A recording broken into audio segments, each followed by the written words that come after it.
അപ്പോൾ ഇന്നത്തെ വീഡിയോ കുറച്ച് ഇൻഗ്രീഡിയൻസ് ഒക്കെ ചേർത്ത് വീട്ടിൽ എളുപ്പത്തിൽ തയ്യാറാക്കാൻ പറ്റുന്ന നല്ലൊരു മീൻ മുളകിട്ടതാണ് കാണിക്കുന്നത്. അപ്പോൾ ഒരു വട്ടമെങ്കിലും ഇങ്ങനെ ഒന്ന് തയ്യാറാക്കി നോക്കട്ടെ എല്ലാവരും. മീൻ മുളകിട്ടത് എങ്ങനെ നമുക്ക് എളുപ്പത്തിൽ തയ്യാറാക്കി എടുക്കാൻ നോക്കാം. അതിനായിട്ട് ആദ്യം ഒരു പാത്രം വെച്ച് കൊടുത്തിട്ടുണ്ട്. അതിലേക്ക് ഒരു 2.5 ടേബിൾ സ്പൂൺ മുളക് പൊടി ഇട്ട് കൊടുക്കുന്നുണ്ട്. കാശ്മീരി മുളക് പൊടിയാണ് കേട്ടോ. 1/2 ടീസ്പൂൺ മഞ്ഞൾപ്പൊടി ഇട്ട് കൊടുക്കാം. 1 ടേബിൾ സ്പൂൺ മല്ലിപ്പൊടി ഇട്ട് കൊടുക്കുന്നുണ്ട്. ഇനി ഇതിലേക്ക് കുറച്ച് വെള്ളം പാർന്നിട്ട് ഇതൊന്ന് മിക്സ് ചെയ്തെടുക്കണം. അപ്പോൾ ഇതെന്തിനാണെന്ന് വെച്ചാൽ എണ്ണയിലിട്ട് വഴറ്റുമ്പോഴേ കരിഞ്ഞൊന്നും പോകാതിരിക്കാൻ വേണ്ടിയിട്ടാണ് കേട്ടോ. നമ്മൾ കുറച്ച് വെള്ളം പാർന്നിട്ട് ഇത് മൊത്തത്തിലൊന്ന് കുഴച്ച് വെക്കണത്. ഇതേപോലെ കണ്ടില്ലേ, ഈ ഒരു രൂപത്തിൽ നമ്മൾ നന്നായിട്ട് മിക്സ് ചെയ്തെടുത്തിട്ടുണ്ട്. ഇനി ഇത് മാറ്റി വെക്കാം കേട്ടോ. പിന്നെ ഒരു 3 അല്ലിയോളം കുടംപുളി വെള്ളത്തിലിട്ട് വെച്ചിട്ടുണ്ട്. ഇതും നമുക്ക് മാറ്റി വെക്കാം, കുറച്ച് നേരം വെള്ളത്തിലിരിക്കട്ടെ. പിന്നെ സ്റ്റവ് കത്തിച്ചതിന് ശേഷം ഒരു ചട്ടി വെച്ച് കൊടുക്കാം. ചട്ടി ഒന്ന് ചൂടായാൽ അതിലേക്ക് ഒരു 2 ടേബിൾ സ്പൂൺ വെളിച്ചെണ്ണ ഒഴിച്ച് കൊടുക്കുന്നുണ്ട്. എണ്ണ ചൂടായാൽ അതിലേക്ക് 1/2 ടീസ്പൂൺ ഉലുവ ഇട്ട് കൊടുക്കുന്നുണ്ട്. പിന്നെ ഒരു 10ഓളം വെളുത്തുള്ളി നീളത്തിൽ അരിഞ്ഞതാണ്, അത് ഇതിലേക്ക് ഇട്ട് കൊടുക്കാം. അത്ര തന്നെ ഇഞ്ചി കഷ്ണം നീളത്തിൽ അരിഞ്ഞത് ഇട്ട് കൊടുക്കുന്നുണ്ട്. 2 പച്ചമുളക് നടുകീറി ഇട്ട് കൊടുക്കാം. ഇനി തീ ഒരു മീഡിയം ടു ലോ ഫ്ലെയിമിൽ വെച്ചിട്ട് ഇത് നന്നായിട്ടൊന്ന് മൂപ്പിച്ചെടുക്കാം. അപ്പോൾ ഇതിൻ്റെ മുന്നത്തെ വീഡിയോ ഞാനൊരു തേങ്ങ അരച്ച മീൻകറി വെച്ചിരുന്നു. അതിന് നിങ്ങളുടെ അടുത്തുനിന്ന് നല്ല സപ്പോർട്ടാണ് കിട്ടിയത്. ഒരുപാട് ആൾക്കാർ ആ വീഡിയോ കണ്ടു. ഫേസ്ബുക്കിൽ 40 ലക്ഷത്തിൻ്റെ അടുത്ത് ആൾക്കാർ ഇപ്പോൾ കണ്ടു കേട്ടോ. അപ്പോൾ കാണാത്തവരൊന്ന് കണ്ടു നോക്കുക. അപ്പോൾ അതിൽ കുറച്ച് പേര് ചോദിച്ചിരുന്നു മീൻ മുളകിട്ട കറി എങ്ങനെ ഉണ്ടാക്കണം എന്നുള്ളത്. അപ്പോൾ അതിന് വേണ്ടിയിട്ടാണ് ഇത് കാണിക്കുന്നത്. അപ്പോൾ ഈ വീഡിയോയ്ക്ക് നിങ്ങളുടെ സപ്പോർട്ടും പിന്തുണയും തീർച്ചയായിട്ടും ഉണ്ടാവുമെന്ന് കരുതുന്നു. അപ്പോൾ നമ്മുടെ വീഡിയോ കാണുന്നവർ ഒരു ലൈക്കെങ്കിലും തന്നിട്ട് നമ്മുടെ ചാനലൊന്ന് സപ്പോർട്ട് ചെയ്യുക. ഫോളോ ചെയ്യാത്തവരൊന്ന് ഫോളോ ചെയ്യുക. യൂട്യൂബിലാണെങ്കിൽ ഒന്ന് സബ്സ്ക്രൈബ് ചെയ്യുക കേട്ടോ. അപ്പോൾ ഇത് നന്നായിട്ട് മൂത്ത് വന്നിട്ടുണ്ട്. ഇനി ഇതിലേക്ക് 2 തണ്ട് കറിവേപ്പില ഇട്ട് കൊടുക്കുന്നുണ്ട്. പിന്നെ ഒരു 20ഓളം ചെറിയുള്ളി ചെറുതാക്കി അരിഞ്ഞെടുത്താണ്, അത് ഇതിലേക്ക് ഇട്ട് കൊടുക്കുന്നുണ്ട്. അപ്പോൾ ഇതിൻ്റെ കൂട്ടത്തിൽ ഇട്ട് കൊടുക്കാഞ്ഞത് ചെറിയുള്ളി ഇത് കരിഞ്ഞു പോകാൻ സാധ്യതയുള്ളതുകൊണ്ടാണ് ഇതിൻ്റെ കൂട്ടത്തിൽ ഇട്ട് കൊടുക്കാഞ്ഞു കേട്ടോ. എന്നിട്ട് ഇത് നന്നായിട്ടൊന്ന് വഴറ്റിയെടുക്കാം. ഇനി തീ ഒരു ലോ ഫ്ലെയിമിൽ വെച്ചതിന് ശേഷം ഇതിൻ്റെ സെൻറ്റർ ഇതേപോലെ ഒന്ന് ഒഴിവാക്കി കൊടുക്കാം. അതിനുശേഷം ആദ്യം നമ്മൾ വെള്ളത്തിൽ മിക്സ് ചെയ്ത് വെച്ച മസാല ഉണ്ടല്ലോ, അത് ഇതിലേക്ക് ഇട്ട് കൊടുക്കുന്നുണ്ട് മൊത്തത്തിൽ. എന്നിട്ട് ആ എണ്ണയിൽ ഇതിൻ്റെ പച്ചമണമൊക്കെ ഒന്ന് മാറുന്ന വരെ ഇതേപോലെ ഒന്ന് മൂപ്പിച്ചെടുക്കാതെ.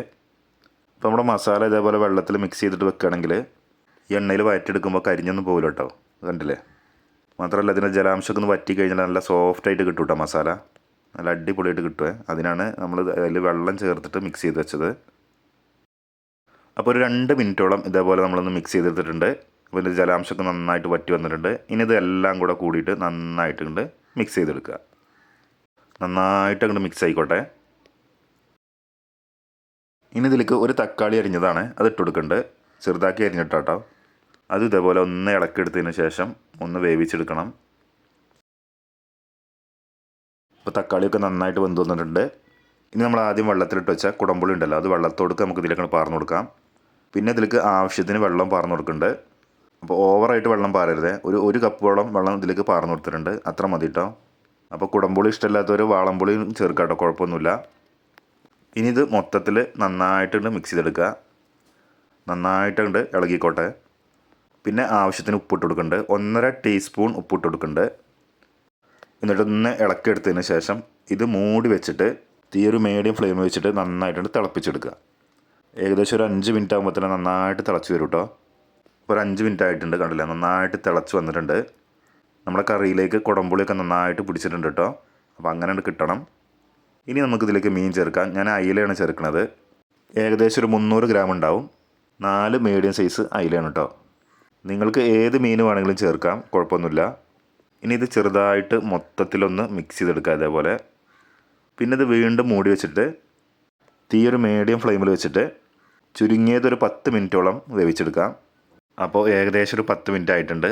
കണ്ടില്ലേ, നല്ല സ്മെല്ലാട്ടോ അപ്പോൾ തന്നെ വരുന്നത്. അപ്പോൾ ഉടയാത്ത രൂപത്തിൽ കയ്യിലിട്ടൊന്ന് ഇളക്കി എടുക്കുന്നുണ്ട്. അപ്പോൾ ഉടഞ്ഞു പോകണത് ശ്രദ്ധിക്കണം കേട്ടോ.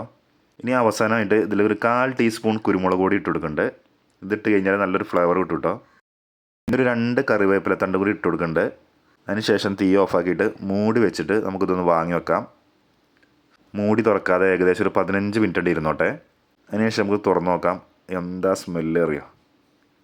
അപ്പോൾ മീൻ വാങ്ങുമ്പോൾ ഒരു വട്ടമെങ്കിലും ഇങ്ങനെ ഒന്ന് ട്രൈ ചെയ്ത് നോക്കുക. അപ്പോൾ ഇനി ചോറിനും പൊറോട്ടയ്ക്കും ചപ്പാത്തിക്കും അതേപോലെ അപ്പത്തിനും എല്ലാത്തിനും ഉപയോഗിക്കാൻ പറ്റിയ നല്ലൊരു മീൻ കറിയാണിത്. ഇരിക്കും തോറും ടേസ്റ്റ് കൂട്ടത്. അപ്പോൾ വീഡിയോ ഇഷ്ടമായാലും ഒന്ന് ലൈക്ക് ചെയ്യുക, ഷെയർ ചെയ്യുക, നിങ്ങളെ വിലയേറിയ അഭിപ്രായങ്ങൾ കമൻറ്റ് ബോക്സിൽ അറിയിക്കുക. അപ്പോൾ എല്ലാവരും സപ്പോർട്ട് ചെയ്യുന്നുള്ള വിശ്വാസത്തോടെ അടുത്ത വീഡിയോ കാണാം.